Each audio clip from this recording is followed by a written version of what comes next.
तो यहाँ पर इसमें जो ह्यूमन हार्ट है इसमें right atria right ventricle, left atria left ventricle, और उनके जंक्शन से अराइज होगा यहाँ पर कि राइट एट्रिया और राइट वेंट्रिकल के जंक्शन से अराइज होता है यहाँ पर पल्मोनरी आर्टरी, जो सप्लाई करती है ब्लड टू द लंग्स। और दूसरा यहाँ से अराइज होगा एआर्टा, और एआर्टा जो है वो सप्लाई करता है blood to different body part.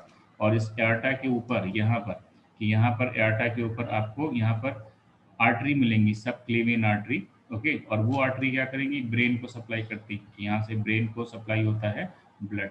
Okay, that is सब क्लेवियन आर्टरी। ओके, सब क्लेवियन आर्टरी यहाँ पर जो सप्लाई करेंगी ब्लड टू ब्रेन। ओके, जो ब्रेन को यहाँ पर ब्लड सप्लाई करती है। इसके अलावा ड्यूरिंग इम्ब्रियोनिक स्टेज में जो पल्मोनरी आर्टरी है और एआर्टा है, ये दोनों एक दूसरे से कनेक्टेड रहेंगे यहाँ पर, और इनका जो कनेक्शन रहता है इम्ब्रियोनिक स्टेज में, जब इम्ब्रियो रहेगा, तो in case of embryonic stage, embryonic stage के केस में यहाँ पर इसको ductus, it is known as ductus arteriosus, इसको डक्टस आर्टरियोसम बोलते हैं। एम्ब्रियोनिक स्टेज में इसको डक्टस आर्टरियोसम बोला जाएगा इन केस ऑफ एम्ब्रियोनिक स्टेज। और ये ओपन रहती है, ये क्या मिलेगी आपको यहाँ पर, ये ओपन मिलती है। और हार्ट के अंदर एम्ब्रियोनिक स्टेज में हार्ट के अंदर ओनली ऑक्सीनेटेड ब्लड होगा, कि यहाँ पर भी ऑक्सीनेटेड ब्लड फ्लो होता है और यहाँ पर भी ऑक्सीनेटेड ब्लड फ्लो होता है, क्योंकि उस समय लंग्स काम नहीं करते। एम्ब्रियोनिक स्टेज में लंग्स आर इनएक्टिव, कि जो लंग्स रहेंगे वो क्या रहेंगे यहाँ पर, that is inactive, lungs inactive रहते हैं। और जब बर्थ होती है तो उसके बाद ही लंग्स काम करना स्टार्ट करते हैं यहाँ पर। तो लंग्स इनएक्टिव है और मदर के ब्लड से केवल ऑक्सीनेटेड ब्लड आएगा, और जो ऑक्सीनेटेड ब्लड आएगा उस ऑक्सीनेटेड ब्लड को हार्ट के अंदर पूरा सर्कुलेट किया जाएगा। तो यहाँ पर ऑक्सीनेटेड ब्लड आया तो ये ऑक्सीनेटेड ब्लड इधर चला गया, यहाँ पर ट्रांसफर होकर के जा रहा है, तो यहाँ पर इस ओपनिंग से ये पल्मोनरी आर्टरी में भी आ सकता है।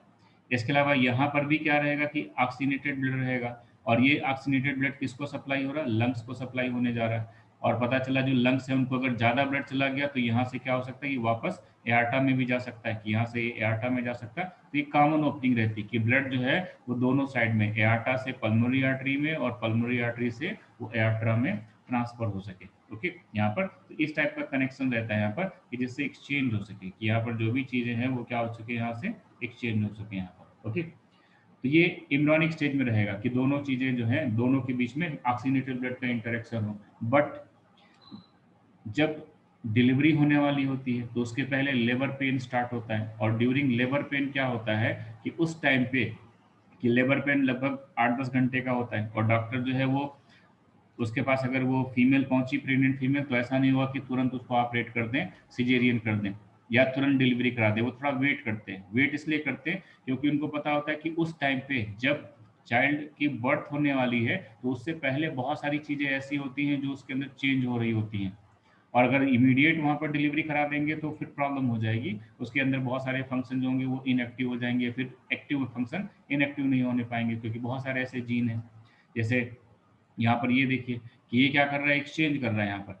तो इम्ब्रियोनिक स्टेज में तो इसका काम है, लेफ्टस आर्टरीज हम बोलते हैं, बट यहाँ पर एडल्ट स्टेज में इसका काम नहीं है। तो इस केस में क्या होता है कि इसको फिर उसी लेबर पेन के टाइम पे इसको ब्लॉक कर देती है हमारी बॉडी, क्या करेगी, इसको यहाँ पर ब्लॉक कर देगी, और फिर आगे फ्यूचर में डिलीवरी के बाद इससे किसी भी टाइप का कोई ब्लड का एक्सचेंज ना होने पाए। जो पल्मोनरी आर्टरी है इसमें हमेशा कैसा ब्लड जाएगा, डीऑक्सीनेटेड। अभी तक जो था वो कैसा जा रहा था, ऑक्सीनेटेड जा रहा था, अब इसमें ऑक्सीनेटेड जाएगा। और एआर्टा में हमेशा कैसा जाएगा, यहाँ पर दैट इज ऑक्सीनेटेड जाएगा, कि यहाँ पर जो पल्मोनरी आर्टरी है उसमें डीऑक्सीनेटेड और यहाँ पर ऑक्सीनेटेड जाएगा। इनकी मिक्सिंग नहीं होनी चाहिए, इसलिए इसको ब्लॉक कर दिया जाता है। और जब इसको ब्लॉक करेंगे तो in case of adult after delivery, हम लोगों में आफ्टर डिलीवरी एडल्ट में नॉर्मली कंसीडर करते हैं, इसको लिगामेंटम बोलते हैं। It is known as ligamentum, it is known as ligamentum arteriosum, इसको लिगामेंटम आर्टरियोसम बोलते हैं, कि जो रहेगा वो लिगामेंट की तरह काम करेगा, लिगामेंटम आर्टरियोसम। ओके, और ये क्लोज हो जाता है, ये क्लोज हो जाता है। कई बार पूछा गया क्वेश्चन, एनसीईआरटी में नहीं दिया है फिर भी क्वेश्चन आता है, आपको मिलेगा। तो ये एम्ब्रियोनिक स्टेज में डक्टस आर्टरियोसम, और देख के क्वेश्चन करना कि अगर लिखा हुआ in the embryonic stage the opening between pulmonary artery and aorta, then answer is ductus arteriosus। And in adult stage that is known as ligamentum arteriosum. तो ये ब्लॉक हो गई, ये क्लोज हो गई यहाँ पर, और ऑक्सीनेटेड डीऑक्सीनेटेड ब्लड यहाँ पर मिक्स नहीं हो पाता है। ओके, तो ये इसका फंक्शन रहता है। बट इन सम केसेस, लाखों में कोई एक ऐसा बच्चा होता है जो डिलीवर होता है, और उसके केस में ये क्या रहता है, ओपन रहता है कि ड्यू टू एनी रीजन ये क्लोज नहीं हो पाया। ओके, यहाँ पर ओके, यहाँ पर due to failure of closing, okay, या इट डू नॉट क्लोज, यहाँ पर it do not close in some cases, कि कुछ केसेस में ये क्लोज नहीं होता, इन सम केसेस।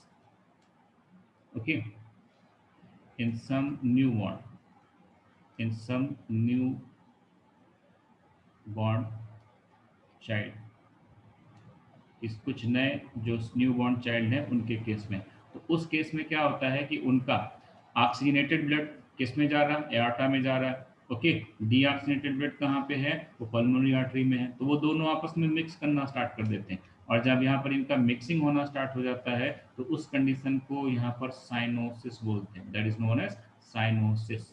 ओके, और इसी साइनोसिस को क्या बोलते हैं यहाँ पर, blue baby, it is known as blue baby syndrome. तो जो चाइल्ड होगा उसमें साइनोसिस होना स्टार्ट हो जाएगी, और उसको ब्लू बेबी सिंड्रोम बोलते हैं, this is known as blue baby syndrome.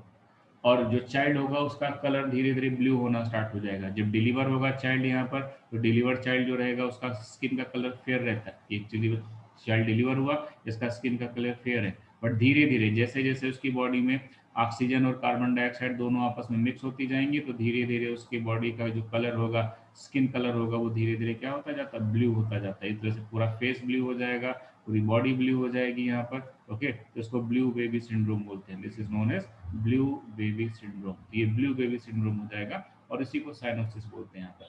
तो ये लाखों में कोई एक ऐसा बच्चा डिलीवर होता है जिसके केस में हो जाता है यहाँ पर, वरना नॉर्मली सब जो रहते वो यहाँ पर ब्लॉक ही होते। और अगर ऐसे केस में हो गया है, साइनोसिस वाला चाइल्ड डेवलप हो गया और उसकी डिलीवरी हुई है हॉस्पिटल में, तो फिर डॉक्टरों को पता रहता है कि इसका लिगामेंटम जो है ये बना नहीं प्रॉपरली, तो उसको मेडिसिन दे करके आईसीयू में रख करके कुछ दिन, या फिर ऑपरेट करके उसको ब्लॉक कर देते हैं। नॉर्मली केस में ये मेडिसिन से ही ट्रीट हो जाता है, लेकिन अगर मेजर हुआ तो उसमें फिर ऑपरेट करके इसको ब्लॉक कर देते हैं यहाँ पर। तो इस तरह से यहाँ पर ये लिगामेंटम आर्टरियोसम रहेगा एडल्ट में, और डक्टस आर्टरियोसम इन एम्ब्रियोनिक स्टेज में। इसके अलावा एडल्ट में इसका एक और फंक्शन है कि हम लोगों में, कि ये दोनों एक दूसरे के पास रहते हैं। आप इमेजिन करो कि मान लो ये लिगामेंटम ना होता, तो हमारा एआर्टा जो है वो पल्मोनरी आर्टरी के ऊपर इस तरह से फ्रिक्शन करता कि जब भी हम मूव करते, ये एनिमल मूव करता, लायन टाइगर ये सब जंप करते, रन करते, तो ये मूव करता, फ्रिक्शन होता, उससे डैमेज हो जाता है। तो ये भी फायदा है कि ये दोनों जो है वो बहुत ही पास टाइटली अटैच है, और हम कितना भी रन करें, कुछ भी करें, ये यहाँ पर मिसप्लेस नहीं होता। तो ये भी एक फायदा है एडल्ट में। ये क्या करता है, यहाँ पर इसको इमूवेबल बनाता है, इट इज क्लोज। एंड यहाँ पर जो ये लिगामेंटम आर्टरियोसम होगा, it makes pulmonary aorta, sorry pulmonary artery and aorta immovable, जिससे वो मूव न करे। और अगर ये नहीं ब्लॉक हुआ तो उससे फिर साइनोसिस होना स्टार्ट हो जाती है, और साइनोसिस को ही ब्लू बेबी सिंड्रोम बोलते हैं। स्किन ब्लू कलर की हो जाएगी, यहाँ पर स्किन कैसी हो जाएगी, स्किन बिकम्स ब्लू, की जो स्किन होगी वो कैसी होना स्टार्ट हो जाएगी, यहाँ पर ब्लू कलर की होना स्टार्ट हो जाएगी, that is known as cyanosis. यहाँ पर एलएस कट करेंगे, यहाँ पर हार्ट का क्या कट करेंगे, लॉन्गिट्यूडनल सेक्शन, ऊपर से नीचे की तरफ कट करेंगे अलोंग द एक्सिस। ओके, तो यहाँ पर हमें जो मिलेगी सुपीरियर वेना केवा मिलेगी, दिस इज सुपीरियर वेना केवा, शॉर्ट फॉर्म में लिख रहे हैं यहाँ पर कि सुपीरियर वेना केवा है, जो डीऑक्सीनेटेड ब्लड लेके आएगी। यहाँ पर ये जो मिलेगी, ये क्या मिलेगी हमें यहाँ पर, दैट इज इंफीरियर वेना केवा, दिस इज इंफीरियर वेना केवा।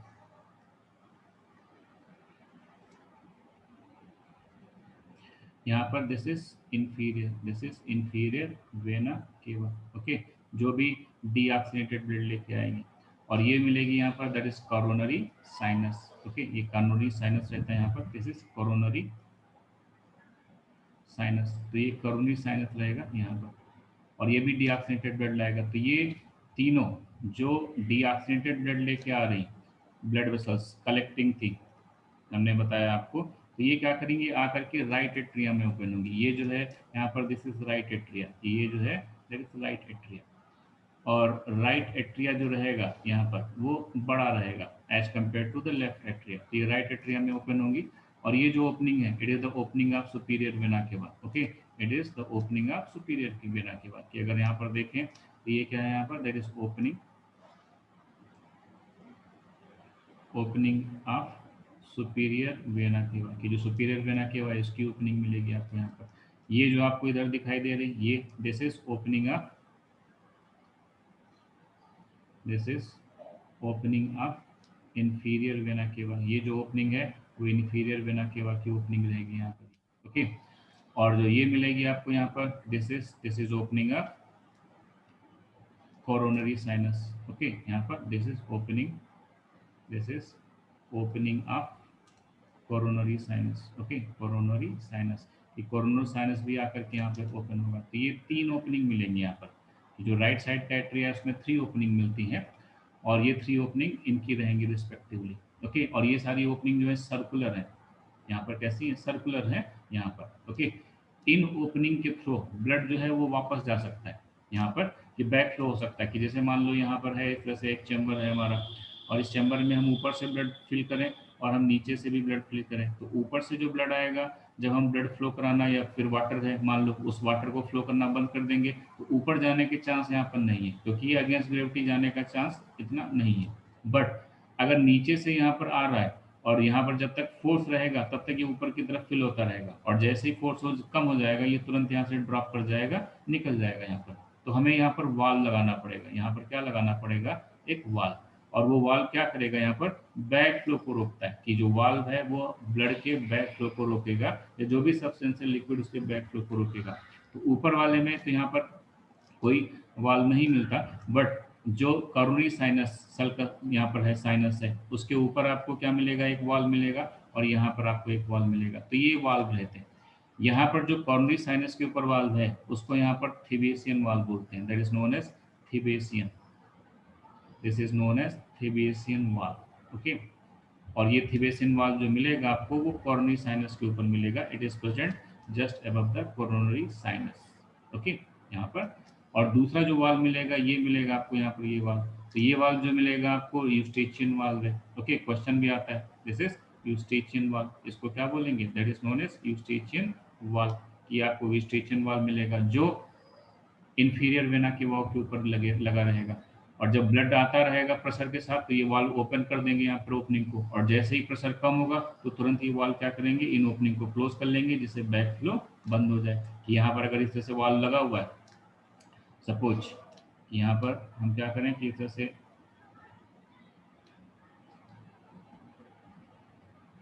वाल्व लगा दें यहाँ पर, और ये वाल्व क्या करेगा कि वाल्व जब नीचे से प्रेशर आएगा तो ये सीधे खड़ा हो जाएगा जैसे यहाँ पर।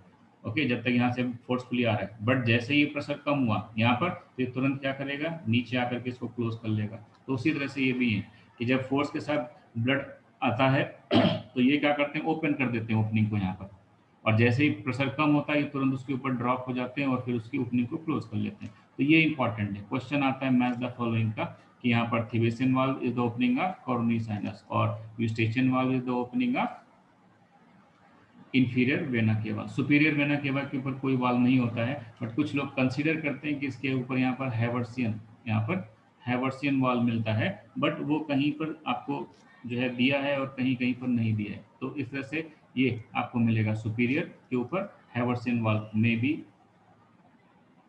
Haversian, this is known as Haversian valve यहाँ पर। ओके, यहाँ पर ये मिलता है हैवर्सियन वाल्व इनके ऊपर। तो ये आपको 3 ओपनिंग मिलेंगी राइट साइड के एट्रिया में। इसके अलावा यहाँ पर राइट साइड का एट्रिया जो है वो लेफ्ट साइड के एट्रिया से सेपरेट है, और यहाँ पर आपको इंटर, ये जो मिलेगा इंटर एट्रियल सेप्टम मिलेगा, this is inter atrial septum. जहां पर सल्कस था उसी के नीचे एक वर्टिकल सेप्टम है, जिससे दोनों चेंबर एक दूसरे से क्या है, सेपरेट है, तो इसको बोलते हैं यहाँ पर इंटर एट्रियल सेप्टम बोलेंगे यहाँ पर, this is known as inter atrial septum. और इस इंटर एट्रियल सेप्टम में इम्ब्रियोनिक स्टेज में एक और अपर्चर मिलता है, कि ड्यूरिंग इम्ब्रियोनिक स्टेज यहाँ पर आपको क्या मिलेगा कि जो इंटर एट्रियल सेप्टम है यहाँ पर एक अपर्चर रहता है ओवल शेप का, जो क्या करता है, राइट एट्रिया को राइट वेंट्रिकल्स के साथ कनेक्ट करता है, किस तरह से ये अपर्चर मिलेगा यहाँ पर, ये ओवल अपर्चर मिलता है। और यहाँ से भी ब्लड का फ्लो हो सकता है कि जो भी ब्लड आता है इस साइड में वो इधर जा सकता है और इधर वाला ब्लड इधर जा सकता है, तो एक्सचेंज पॉसिबल होता है डक्टस आर्टरियोसम की तरह। यहाँ पर भी क्योंकि ऑक्सीजनेटेड ब्लड रहेगा, तो इस फोरामेन को नाम दिया गया यहाँ पर, that is known as foramen ovalis. Okay, इसको क्या बोलते हैं यहाँ पर, foramen. This is known as foramen of ovalis, this is foramen ovalis इसको बोलते हैं, और ओवल शेप का रहेगा foramen ovalis. Okay, it is known as foramen ovalis यहाँ पर। और ये आपको एम्ब्रियोनिक स्टेज में मिलेगा, इन एम्ब्रियो, क्वेश्चन भी आता है इन एम्ब्रियो। ओके, ये एम्ब्रियो में मिलता है। बट जब डिलीवरी होने वाली होती है उसी समय जब लिगामेंटम आर्टरियोसम क्लोज हो रहा होता है या डक्टस आर्टरियोसम लिगामेंटम आर्टरियोसम में कन्वर्ट हो रहा होता है, उसी समय इसको भी ब्लॉक कर दिया जाता है कि ये भी क्या होगा, ब्लॉक हो जाएगा यहाँ पर। और ये ब्लॉक होने के बाद सिर्फ यहाँ पर एक मार्क रह जाएगा।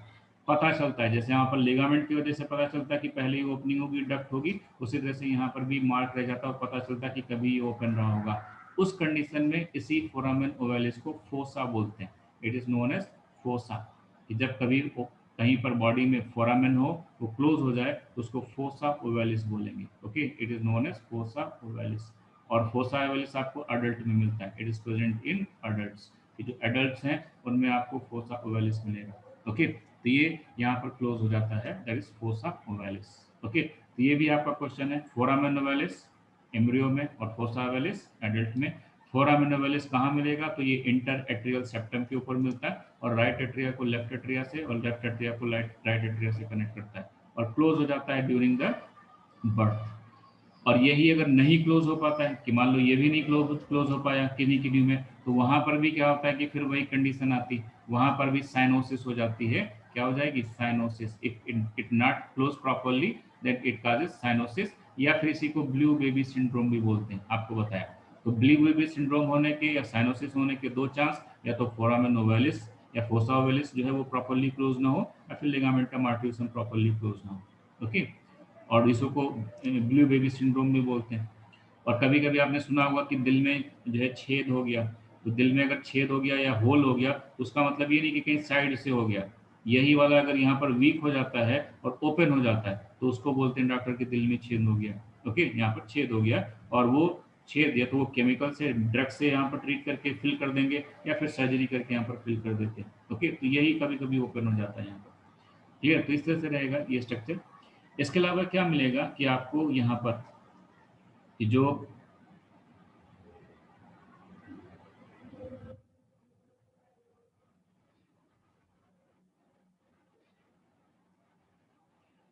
यहाँ पर इस केस में अगर आप देखेंगे तो यहाँ पर ये पल्मोनरी वेन मिलेंगे आपको, this is known as pulmonary vein, इनको यहाँ पर पल्मोनरी वेन बोलेंगे। और ये पल्मोनरी वेन रहती है यहाँ पर। Okay, these are the pulmonary vein. तो यहाँ पर जो हमारा ये पल्मोनरी वेन है, दिस इज पल्मोनरी। और पल्मोनरी वेन जो होंगी वो लंग से आएंगी, हर एक लंग से दो आती, तो यहाँ पर ये पल्मोनरी वेन है और टू पेयर है। और ये आकर के स्लिट लाइक ओपनिंग बनाती है। यहाँ पर जो आप देख रहे हैं ये स्लिट लाइक ओपनिंग है, it is slit like opening. Slit like opening का फायदा ये है कि अगर पीछे से प्रेशर पड़ता है तो ये ओपनिंग ओपन हो जाएगी, और जब प्रेशर नहीं होगा तो ये फिर से आपस में यहाँ पर क्या होती है, इस तरह से क्लोज हो जाती। तो यहाँ पर किसी भी टाइप के वाल्व की जरूरत नहीं है, it is slit like. Okay, ये क्या मिलेंगे यहाँ पर, that is opening of pulmonary vein. इनको यहाँ पर क्या बोला जाता है, that is opening of pulmonary, opening of pulmo opening of pulmonary vein. तो ये ओपनिंग ऑफ पल्मोनरी वेन रहेंगी, और यहाँ पर ये स्लिट लाइक रहेंगी, इट इज स्लिट लाइक। ये जो आपको मिलेंगी वो कैसी मिलेंगी यहाँ पर, it is slit like. Okay, and no valve, ये जो मिलेंगी आपको that is slit, slit like रहेंगी। ओके, वॉल नहीं है, and not guarded by wall, तो यहाँ पर कोई भी वॉल नहीं है, and not guarded, not guarded by wall, कि वॉल की यहाँ पर कोई जरूरत नहीं पड़ती है। तो इस तरह से यहाँ पर जो मिलेगा आपको ये लेफ्ट एट्रिया मिलेगा, दिस इज लेफ्ट एट्रिया। ये जो था यहाँ पर ये सब जो था वो राइट एट्रिया में था, दिस इज राइट एट्रिया। और ये जो सब मिलेंगे आपको वो कहाँ मिलेंगे, आपको लेफ्ट एट्रिया में मिलेंगे। ये सारी चीजें आपको लेफ्ट एट्रिया में मिलेंगी। यहाँ पर राइट एट्रिया में 3 ओपनिंग, लेफ्ट एट्रिया में 4 ओपनिंग। यहाँ पर 2 वाल, यहाँ पर कोई वाल नहीं। दोनों के बीच में इंटरएट्रियल सेप्टम पे आपको फोरामेन ओवैलिस मिलता है, जो बाद में फोसा ओवैलिस में कन्वर्ट हो जाता है। ओके, इसके अलावा राइट एट्रिया जो मिलेगा, साइज अगर देखें यहाँ पर, तो साइज में अगर आप देखें तो साइज में right atria is more wider as compare to the left atria. Left atria के कंपेयर में जो राइट रहेगा यहाँ पर, वो क्या मिलेगा आपको, ज़्यादा बड़ा मिलेगा, क्योंकि इस केस में क्या है कि पूरी बॉडी से ब्लड आकर के यहीं पे स्टोर हो रहा है। ओके, और यहाँ पर केवल लंग से आ रहे हैं। यहाँ पर साइज के बेसिस पे, अगर साइज के बेसिस पे देखा जाए तो on the basis of size आपको यहाँ पर ये स्ट्रक्चर मिलेगा। Okay, on the basis of size.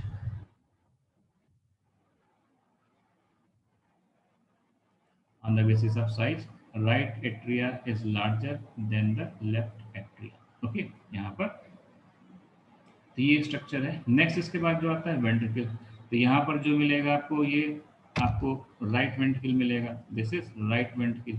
और ये जो मिलता है ये क्या मिलेगा आपको यहाँ पर, दैट इज लेफ्ट वेंट्रिकल। तो यहाँ पर राइट वेंट्रिकल अगर देखें तो राइट वेंट्रिकल जो मिलेगा आपको लॉन्ग नैरो मिलेगा, इट इज लॉन्ग। यहाँ पर इसका जो ल्यूमेन आएगा वो कैसा आएगा यहाँ पर, that is long. Okay, and narrow, long and narrow रहता है। ओके, इसके अलावा यहाँ पर जो लेफ्ट वेंट्रिकल मिलेगा ये क्या मिलेगा आपको यहाँ पर, दैट इज ब्रॉड यहाँ पर, या फिर वाइड मिलेगा आपको यहाँ पर, इट इज वाइड, यहाँ पर ये आपको वाइड मिलेगा। Okay, and small, small size में क्या मिलेगा आपको यहाँ पर, स्मॉल मिलेगा यहाँ पर, वाइड एंड स्मॉल मिलता है यहाँ पर। ओके, इसके अलावा ये जो पार्ट मिलता है यहाँ पर, दिस इज अपेक्स, इस पार्ट को यहाँ पर क्या बोलेंगे, that is known as apex, ये इसका अपेक्स वाला पार्ट है। और इन दोनों के बीच में सेप्टम मिलेगा, ये देख रहे हैं आप, इन दोनों के बीच में क्या है यहाँ पर, ये सेप्टम है, and this septum is known as interatrial septum, this is known as interventricular septum, interventricular septum, इसको यहाँ पर interventricular septum बोलते हैं। ये जो मिलेगा आपको वो interventricular septum मिलेगा, and it is present just below the interventricular sulcus, जो interventricular sulcus है उसके नीचे मिलेगा। यहाँ पर आपको coronary sulcus मिलेगा, this is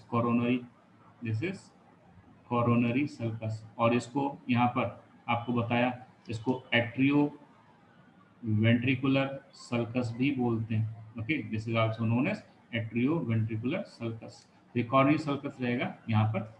इसके अलावा जो राइट वेंट्रिकल है इसकी थिकनेस कम है यहाँ पर as compare to the left. जो लेफ्ट की यहाँ पर थिकनेस है it is 3 times more thick.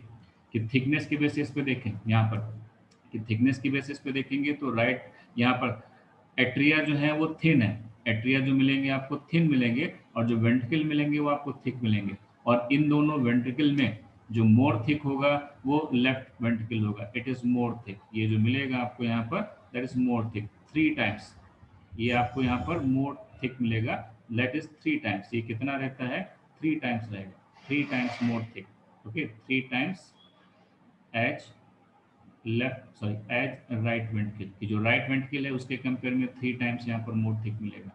और जो राइट वेंट्रिकल है वो एट्रिया के कंपेयर में मोर थिक मिलता है यहाँ पर। तो थिकनेस के केस में सबसे कम जो थिक होगा वो एट्रिया रहेंगे, और सबसे ज़्यादा थिक जो मिलेगा आपको वो लेफ्ट वेंट्रिकल मिलेगा।